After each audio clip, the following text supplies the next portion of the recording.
This meeting is being recorded.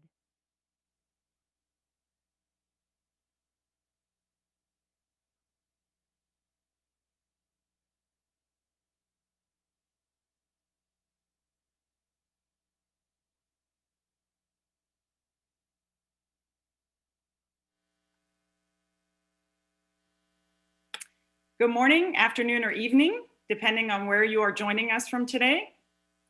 My name is Farnaz Kadem. I'm Stanford's Vice President for University Communications, and it's my great pleasure to welcome you to this press conference in honor of our newest Nobel laureates, Professors Paul Milgrom and Robert Wilson. This morning, Professors Milgrom and Wilson were named as the winners of the Sveriges Riksbank Prize in Economic Sciences in memory of Alfred Nobel for, quote, improvements to auction theory and inventions of new auction formats. Today, we have with us Mark Tessier-Levin, President of Stanford University, Jonathan Levin, Dean of the Graduate School of Business, Deborah Satz, Dean of the School of Humanities and Sciences, and of course, our laureates, Professors Milgrom and Wilson. Before we get to your questions, we will start with a few remarks from our speakers. And for members of the media in our audience, if you have not already done so, please submit your questions now. We will get to as many of them as we can, and a recording of this discussion will also be available at the conclusion of the conference. And now I would like to turn it over to President Tessier-Levin to provide some comments. Mark. Well, thank you very much, Farnaz, and good morning to everyone. Thank you for joining us as we congratulate Bob Wilson and Paul Milgrom for their remarkable achievements in economics. All of us at Stanford are so proud of Professor Wilson and Professor Milgrom, and we're delighted that their accomplishments have been recognized by the Nobel Committee.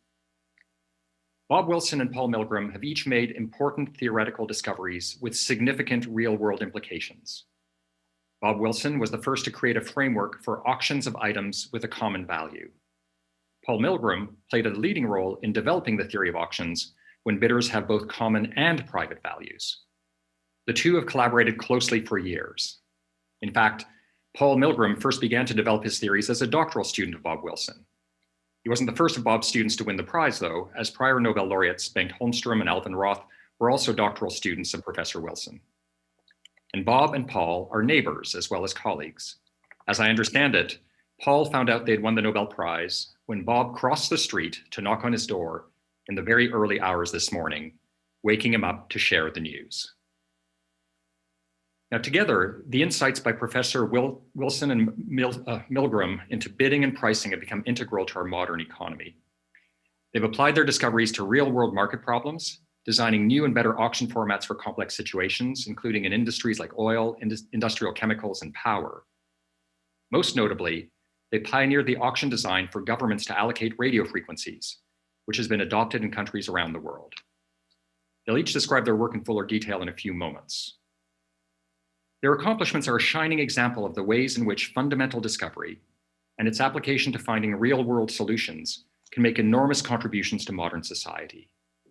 At Stanford, we have a steadfast commitment to fundamental research, alongside an increased focus on accelerating the application of knowledge. The work of Bob Wilson and Paul Milgrom has shown it's possible from both approaches, when deep fundamental research provides a wellspring of new ideas that can also be applied to solving real-world problems. Especially during this challenging time, the pursuit of knowledge for the benefit of humanity has never been more important. This win follows in a great tradition. Paul Milgrom and Bob Wilson are in good company. They are the 18th and 19th living Nobel laureates among Stanford's community of scholars. There have been 34 total Stanford Nobel laureates. So thank you again for joining us this morning to congratulate these two remarkable scholars. I'm inspired by their work, and we're all deeply grateful for their contributions. And now I'll turn it back over to Farnaz. Farnaz? Thank you, Mark. And now I would like to ask Dean John Levin of our Graduate School of Business to make a few remarks. John? Thank you, and welcome everyone to this press conference. I could not be more excited for and proud of both Paul Milgrom and Bob Wilson Like many economists, I have looked to Bob and Paul as a model of what it means to be a great scholar, a great advisor, and a great mentor. I've been their colleague here at Stanford for 20 years and friend, and in all that time, I have never gotten past the intellectual awe in which I hold both of them and their work. Their work, both theoretical and applied, exemplifies creativity and depth in economic theory, attention to practical problems, and power in application.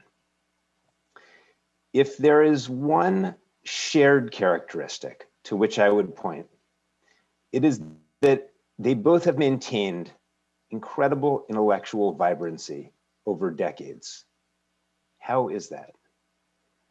Even with all their years of accomplishments, it is always today's work that is their most exciting and energizing. That is the work that they want to talk about and share and use to inspire their students and their colleagues. Every scholar should aspire to that attitude and to that ideal. This is a day that has been eagerly anticipated by all of us, and I'm just so happy that it's arrived. Back to you, Farnaz. Thank you, John. I would now like to ask Deborah Satz, the Dean of our School of Humanities and Sciences, to make a few remarks. Thank you. I am also simply thrilled. I couldn't be more delighted by this news. This is an extraordinary honor for both Paul Milgrom and Robert Wilson. Really, it's the achievement of the pinnacle of their fields, and we're all basking in your glory. It's a warmth that is, I think, extending over all of us. I also want to say something about the Department of Economics, which has at the moment 2 Nobel Prize winners now in it, and has produced 11 of the 34 that Mark mentioned, with many more people passing in and out of the department. So it's just a wonderful hotbed of interesting ideas that really make a difference. I think one of the most important insights in recent economics has been the understanding that markets don't automatically work well and that design matters. And the work of both Paul and Bob has contributed to helping design markets in contexts where the ordinary pricing and ordinary mechanisms we have for distributing and allocating goods don't work well. And what's interesting about this work, as others have pointed out, it has an origin in very mathematical and theoretical insights, but then it delivers those insights to real world problems that governments and societies have been grappling with, from how to distribute efficiently telecommunications, radio bandwidth, and then many other applications. I want to also call out, echoing something Dean Levin said about the vibrancy of both these scholars. And I know, Paul has been a community builder at Stanford from his role as a founding director of the Stanford Institute for Theoretical Economics to the many years that he and Eva, his wife, have opened their home up for numerous discussions of totally out of the box ideas, where people gather over dinner and exchange the most wacky thoughts, many of which go on and change the world. So both Bob and Paul are wonderful examples of how fundamental theoretical research can have astounding applications. And we're extremely proud of both of them. And this is just a wonderful way to start the week. And congratulations.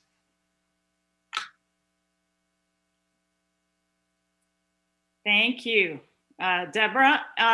And before I turn it over to Professors Wilson and Milgram, I'd just like to remind the media that if you have questions, please go ahead and enter them and we will be happy to get to them.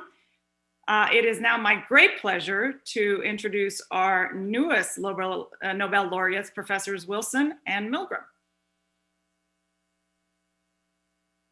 Stuff. Okay. Hello. Well, what a pleasure today, especially what makes it a special pleasure, besides all the friends who are here, is winning this together with Bob. Bob was my PhD dissertation advisor, introduced me to the study of auctions as a way to study markets and resource allocations right at the beginning of my research career.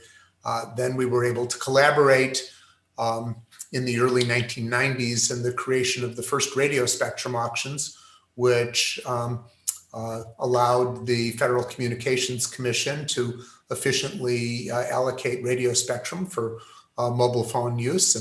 And Bob and I have subsequently done many other things separately, Bob especially in the electricity sector and mineral rights and so on. And we've just had a good time together. He's across the street. We talk about ideas all the time.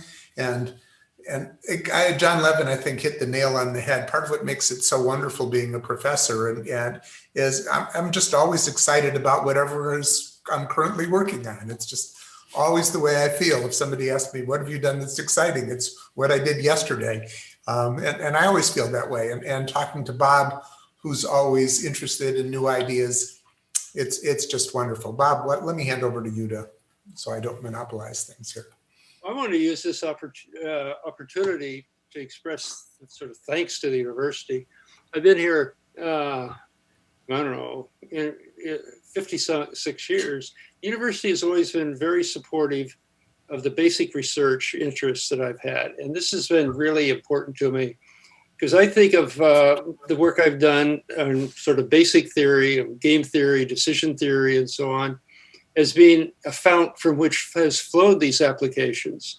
So the applications have been acknowledged and they're the subject of the prize. But I really feel that the university plays this very special role of sustaining basic research that develops new perspectives, new ideas, gives us new insights that then lead to these applications. And the university, Stanford University, has just been wonderful and always being there and supportive to help this happen.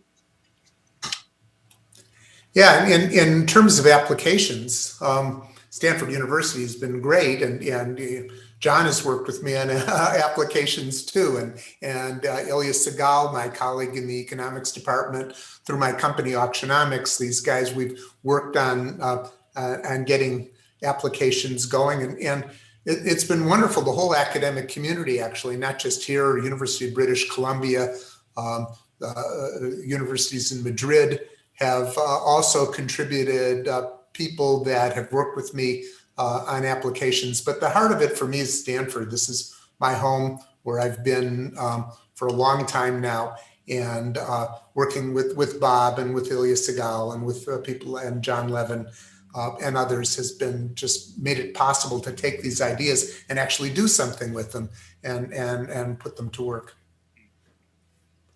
By the way, I mentioned there's sort of a broader spectrum. Well, you shouldn't use spectrum at the same time. We're talking about spectrum auctions. A broader set of ideas, which is market design. The beyond auctions, there's a whole class of problems that are addressed by innovating changes in the protocols, the procedures of existing markets, but also the design of entirely new markets. I mean, we cited was Al Roth, who's done this work on markets for exchange of kidneys from recipients, from donors to recipients. And there are many others that we could bring. I worked on a market, for example, for diamonds, of raw diamonds, It's changing the way De Beers used to just hand a bag of diamonds to a dealer and say, take it or leave it. We created an auction system in Antwerp that supplanted a large part of the market from the monopoly power of the dominant supplier, De Beers. So there are so many of these subject areas where a different change could produce either more efficiency or less monopoly power, can mitigate some of the incentive problems. So these have turned out to be really fundamental in terms of improving the allocation of these resources.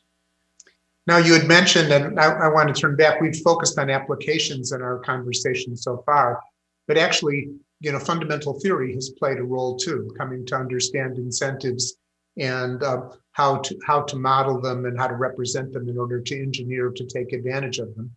And even methods in computer science. It turns out that the 2016-2017 broadcast incentive auction, where we were reallocating radio spectrum from use by television broadcasters into mobile broadband use, involved solving some NP hard problems that are that's, for those of you who don't know, that means that they're hard even for a computer to solve. We had to devise new algorithms and integrate those into an economic system in order to clear out some of the low value TV broadcasters, reallocate other broadcasters to new TV channels, clear some of that spectrum for use in broadband provision. And that involved the machine learning methods, in terms of machine learning methods to develop new algorithms for solving hard problems. And that all uses fundamental research in economics and computer science to make these things work well. And we have young colleagues, by the way. We've mentioned Al Roth, who's another Nobel laureate, but we have young colleagues who are doing this too. Mohammed Akbarpour over in the business school has also been working on kidney markets, and others as well. So it's really been an exciting environment to be working in.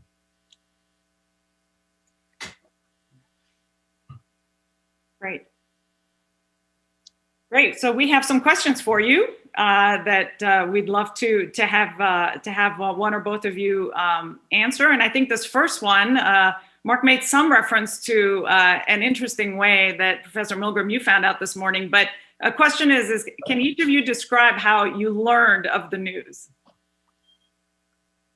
Bob learned first. Go ahead, Bob. How did I learn of it? Well, I just got a phone call, which first of all I didn't answer, but hopefully they tried again with my wife's cell phone, and it was just a call from Joran Hansen, who's the chair of the Nobel Committee. And then Bob came over. They tried to call me, but my phone was in Do Not Disturb. I like to sleep at night, and they couldn't reach me. So Bob came over and at 2:15 in the morning was knocking at my door and ringing my video doorbell. And I don't know if you know this, Bob, but when you rang my video doorbell, it not only lit up my phone, it lit up my wife's phone. My wife is in Stockholm right now, and she listened to you tell me that I was a co-winner of the Nobel Prize. So she was watching the video as you were saying it here outside my door. So that's how I found out that that I was a co-winner with Bob. Thank you both for that. It's good that you live across the street from each other for that reason. So a couple more questions. How can understanding auctions and finding new forms of auctions help the economy recover during this time of global weakness? Well, I might say first, right off, that I worked with Axel Oxenfeld and Peter Crampton and Al Roth already in making proposals about how there could have been a more efficient allocation of protective equipment, the PPE, these protective equipment for medical workers. You know, we had such a chaotic system, and if we think ahead to the next emergency about how we'd allocate scarce supplies like that, I think we could make major improvements in how that allocation's done to use the resources we have more effectively and acquire resources adequate to the task. So that's an example.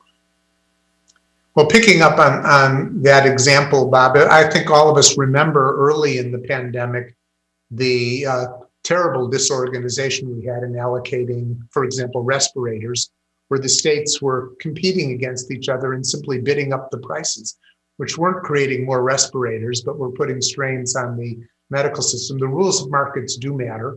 And in times of crisis, we don't just want prices, going through the roof and straining the system worse. We need well thought out systems. And part of what we do in market design is try to think about all the aspects of systems, competition, distribution, solving hard, complex problems, and making sure that the systems we have in place are up to the task. Thank you. Could you say a bit more about the special challenges, both ethical and economical, around markets for organs such as kidneys? Dr. Wilson, I believe you mentioned that.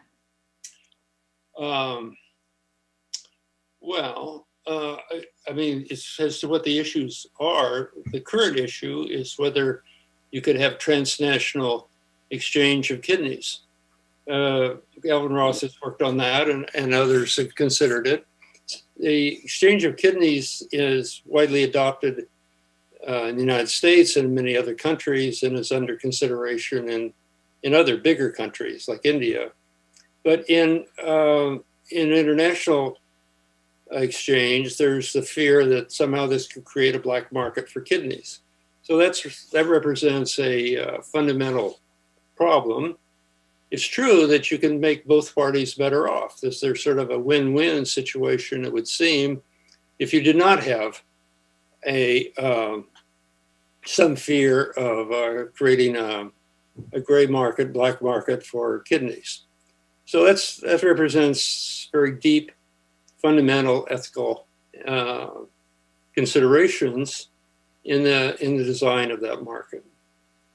So if I can amplify Bob's remarks a bit, I remember Deborah Satz here being talking about this subject with Al Roth in my home. Deborah was referring to these evenings we had talking about topics. This was one of the topics when Al and she were talking about these kidney exchanges and the grave dangers that some of them pose. We know that often in around the world, the sellers of kidneys are poor people who are desperate for money, possibly coerced by money lenders into selling organs when they really wouldn't want to do that. There's grave danger that children could be forced to sell organs by impoverished parents. We have to have controls on these markets to make sure that the benefits are not being outweighed by the costs. Now, I know that, again, one of John's colleagues, Mohammed Akbarpour, has been looking at the kidney market in Iran, Iran being the only country in the world where kidneys can actually be exchanged for money. And the possibility of exchanging kidneys for money creates the kinds of problems that I just mentioned, by the way, which I learned about from Deborah. So thank you. Thank you, Deborah, for teaching me about that. And they have verified that, in fact, in that market, the average income of the sellers is much lower than the average income of the buyers. And sellers competing to sell kidneys keep the prices low, so it doesn't do much to alleviate poverty either. And they've talked about interventions that involve raising, if there's going to be a kidney market, raising the price of kidneys, so at least there's some reasonable deal for the poorer people who are in a place where they believe in transacting organs for money. Thank you both. Another question is, could you describe how your approach differs from traditional auctions? To whom are you addressing the question? Either of you, both of you. I always defer to Bob. He's my advisor. You can go first, Bob. Well, the simple-minded view of an auction is just you have an auctioneer with a gavel. I mean, I was a boy, I would go to the cattle auction on every Saturday morning, sit up in the bleachers and watch the cows be paraded in, or horse auction. Of course, we've seen the views of art auctions. In the case of, if I can take the spectrum auctions as the prototypical example of what we're trying to address, it could have been that those licenses were auctioned one by one by a single auctioneer. You know, there were 100 licenses. They could be gone through one every 10 minutes, and you could get the whole thing done in a short time. We took a longer time to be very careful to try and avoid what you could have with your acquiring them one by one. It could be that you're trying to assemble assemble two licenses that cover both Northern and Southern California. But if they come up in sequence, let's think of it as separated considerably in time, it could be that you acquire one and then find that it's too expensive to acquire the second, in which case you wish you hadn't bought the first. So these are the cases in which the Northern and Southern California licenses are complements in providing coverage in the state. And so our auction was designed to enable the assembly of efficient packages. This is not the kind of a problem that you run into in, cattle being paraded one by one through the auction ring to have, the local farmers bid on. This is not that kind of thing. These are not single item things that don't have complementarities. I guess it could be, you can imagine a horse auction where you want to acquire two members of a good team or oxen or whatever, but no, we're talking about these properties that have fundamental complementarities. Okay, well, I'll just add 2 or 3 examples to what Bob has sort of laid out. One of the most important features that when ordinary people think about auctions, they think about selling things one at a time. You bid some money, somebody wins, and it's over. Whereas most of the auctions we've worked on involved the interaction among multiple things. So, for example, Bob's done a bunch of work in electricity auctions. If you have somebody who's selling electrical power and they're trying to sell power during the peak part of the day, well, you can't just turn the generator on and off so that it's on during the peak part of the day. And many generators need some ramp up time. They need to be on after. They ramp down time. They need to be on before and after. And you have to consider that in organizing the system. Or in the fisheries auctions in New South Wales, for environmental reasons, they were reducing the size of the catch. And they and what we were trying to do is get some fishermen to exit the fishing industry. And the fishermen who were exiting don't want to sell just 1 or 2 rights to buy pieces of the catch. If they're exiting, they want to sell the entire package, all of the rights they have as a bundle. And so they're not interested in selling these pieces individually. So in general, there are many auctions that occur in the world where there's lots of things that are interacting. And the auction can't be just a one-by-one purchase or sale of any individual piece. It has to take into account how they interact in the whole system. And Bob was giving one example of that, and I've just added a couple more. Great, thank you. Another question. Is it fair to say that in a well-designed market, goods don't necessarily flow to the highest bidder?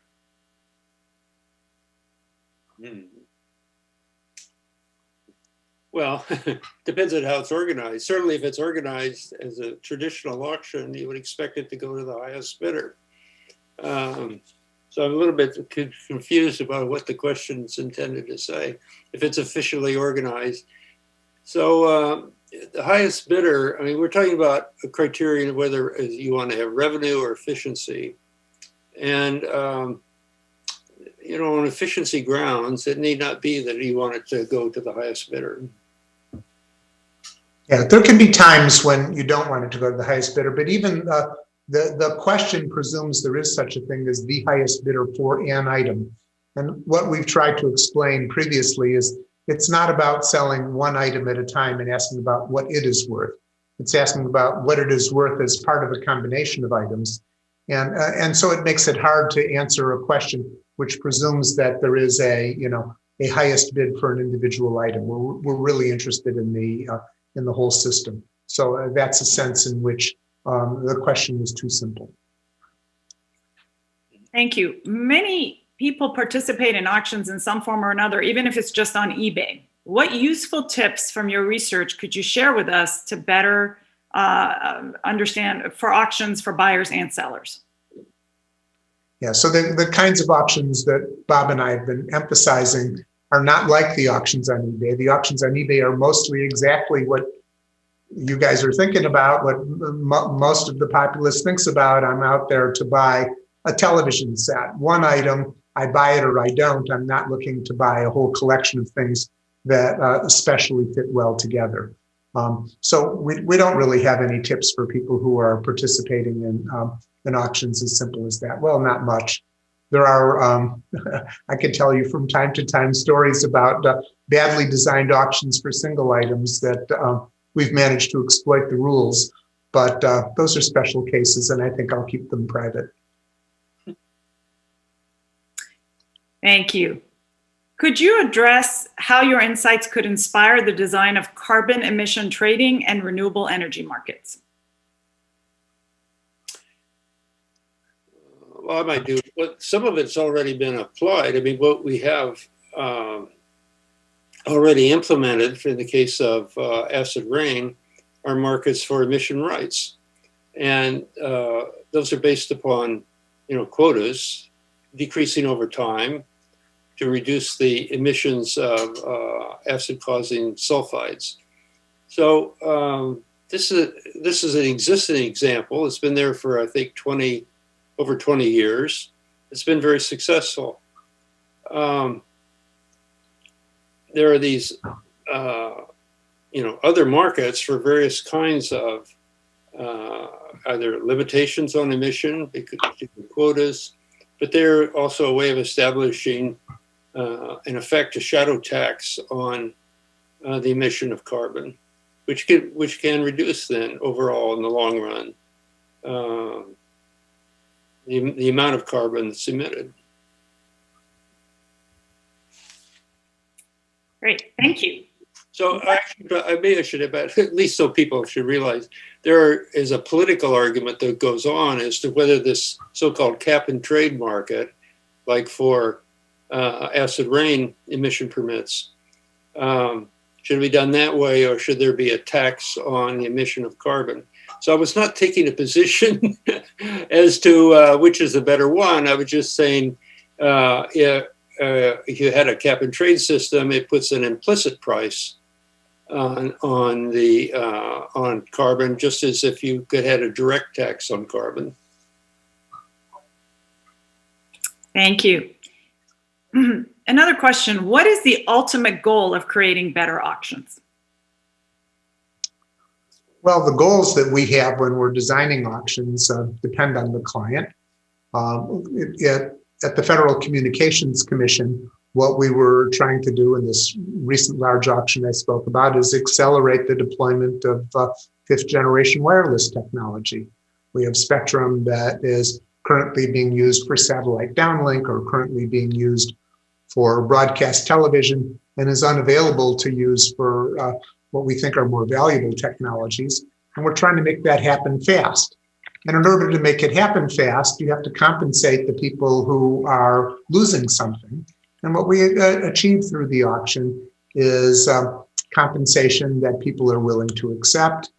Competition among them keeps the prices reasonable and lets us do a much faster transition than a political process, and to do it efficiently, putting taking off the air the TV stations with the lowest economic values, putting the spectrum for mobile broadband in the hands of the people with the highest economic values, and again doing it all in a time frame that is much faster than any political process could hope to achieve.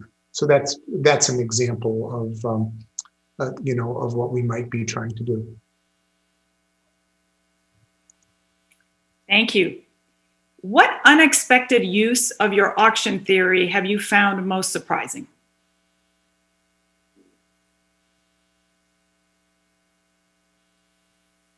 I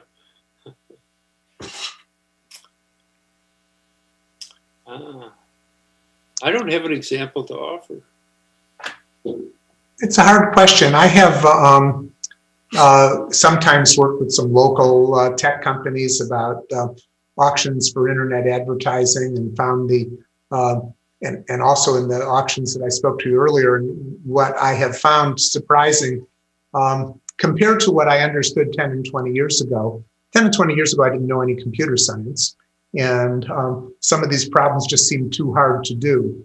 And the things that I've learned from computer scientists and the ability to integrate ideas about algorithms with ideas about economics, I have found that surprising. It's hard to pick out something that I can describe to you to speak about without getting extremely technical. But the ability to integrate advances in other fields with economic ideas to create things that actually work well, that's been fun and surprising, and something that I've really enjoyed doing. Farnaz, if I might add an example. Please. A few years ago, I was teaching a class in market design, a class originally designed by Paul, and I was teaching Bob and Paul's method that they used for the FCC to allocate the original radio spectrum rights back in 1994, the simultaneous ascending auction. I had some MBA students in the class at that time, and they used their auction to allocate the rooms within their shared house. So it was a nice example of deep and high level auction theory designed for a major many-billion-dollar auction being used for a very local but very salient problem for our students. Thanks, John. That's a great example. All right, another question. When you mentioned a better allocation of PPE, personal protective equipment, how would auctions help? Would this result in wealthy purchasers getting more PPE at the expense of others? That was not the way it was intended to be put together. So one system that we discussed is one in which the government allocates on the basis of projected needs, such as, for example, the prediction is based upon, say, the number of possible patients that would arrive at a hospital. So that's the initial allocation. A market can help by then allowing hospitals to exchange PPE among themselves to improve efficiency. Different aspects of PPE. It could be respirators or masks or gowns or whatever. So, in fact, this is even sometimes done in some programs with an artificial currency. That there's an artificial currency that can only be used by the hospitals for exchanging PPE equipment, but then given the initial allocation, they can dynamically reallocate by exchanging among themselves. Yeah, and I get emphasized that, as Bob mentioned, the artificial currency is something that we put in to make sure that it's not a matter of just the wealthiest people getting all of the resources. It's something to promote efficient allocation of resources among the parties that participate while still having some control over equity issues.